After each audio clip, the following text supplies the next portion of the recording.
Magandang araw po, welcome po sa aking channel, Love9 TV. Patalasasan po, meron po ba kayong mga properties na napapabayaan or non-performing assets? Plan nyo ibenta, pero wala kayong oras sa pagbenta nito. Kung ito'y pagkakatiwala nyo po sa amin, tawag lang po kayo sa aking numero, usap po tayo, gawin ko po ng video for free. Yes, libre po, wala po kayong babayaran. Tutulungan pa namin kayong mabenta ang inyong property. Kami na po bala sa marketing, sa boosting or paid ads. Even sa tripping, hindi na po kayo mapapagod sa pag-entertain ng mga buyers. Kami na po bala sa lahat. Tawag lang po kayo. Nandito po tayo ngayon sa Royal Tagaytay Estate kung saan meron po tayong bagong video presentation, isang residential property. May lot area po ito na 291 square meters. Ito po'y titulado. Buhay po ang may-ari, kaya wala po kayong maging problema sa documentation o sa transfer ng title. Patag na patag po ang lupa, kaya usable po lahat. Wala po masasayang. Anytime po, once na ma-acquire itong property, pwede na po kayong magpa-construct kaagad. Hindi na rin po kailangang magpatambak.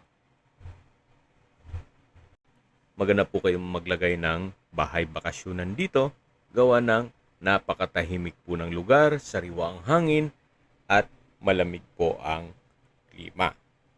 Ito po'y nasa mataas na lugar. Ang estimated elevation above sea level ay 1,939 feet.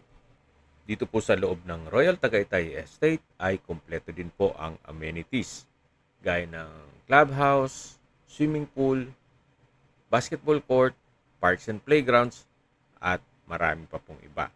Tungkol naman po sa seguridad, meron pong 24 hours roving guards dito sa loob ng subdivision.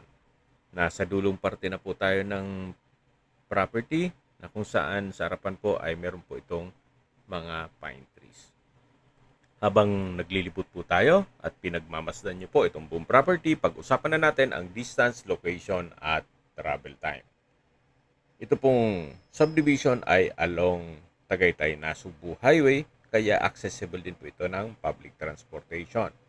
Mula po sa Twin Lakes, ang distance is 1.9 kilometers at ang travel time is 4 minutes. Mula naman po sa Mendez Crossing, ang distance is 8.2 kilometers at ang travel time is 18 minutes. Mula naman po sa Tagaytay Rotonda, ang distance is 13.2 kilometers at ang travel time is 29 minutes. Kompleto na po doon gaya ng malls, hotels, restaurants, banks, schools, church at hospital. Nakakasawa man pong paulit-ulit kong binabanggit ito, pero dapat yan po ang lagi nyong i-consider sa paghanap ng property, yung meron pong malapit na hospital. Hindi ko naman po sinasabing sakitin kayo. Yan naman po'y for emergency purpose lang naman. Mula naman po sa Calac Silang Interchange, ang distance is 29.1 kilometers at ang travel time is 1 hour and 10 minutes. Ang Calac po ay connecting South Luzon Expressway, Skyway, all the way to North Luzon Expressway at ibang parte ng Metro Manila. Kaya mapapabilis na po ang biyahe ngayon mula Manila papuntang Tagaytay. At mula naman po sa Manila o sa airport, ang distance is 68.7 kilometers at ang travel time is 1 hour and 30 minutes. Summarize ko lang po sa mga nag-skip ng video, ito pong property ay nasa Royal Tagaytay Estate Phase 1. May lot area po ito na 291 square meters at ito po'y titulado, buhay po ang may-ari, kaya wala po kayong maging problema sa documentation o sa transfer ng title. Sa presyo na po tayo, binebenta po ito ni owner sa halagang 16,000 pesos per square meter net. Ibig pong sabihin, si buyer na po ang sasagot sa lahat ng taxes at expenses with regard to documentation. Kung may mga katanungan po kayo, tawag lang po kayo sa aking numero. At sa mga kababayan naman natin nasa ibang bansa, meron po akong WhatsApp, Viber at Telegram. Same number lang po, 0917-316-3399. Sa mga nagtatanong naman po ng aming Facebook, meron po aming Facebook page na Love9 TV at Facebook Real Video. Meron din pong TikTok at Instagram. May ibang YouTube channel po kami, the Nov9 TV channel, Nov9 TV Listings, Nov9 TV On The Spot, Nov9 TV Updates,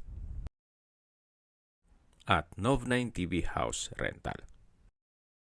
Sana po naibigyan nyo ang video presentation. Paki-like and subscribe na lang po sa aking channel para ma-update din po kayo sa aking future listings. Kung sakali po hanap nyo yung mas malaking sukat ng lupa, meron din po kami ibang listings na pwede nyong pagpilian. Huwag po kayong mag-atubiling tumawag sa amin. Then, let us know your budget para malaman namin kung anong property pwede naming ilog sa inyo. Sa lahat pong viewers, subscriber at nagtiwala po sa amin, salamat po sa suporta.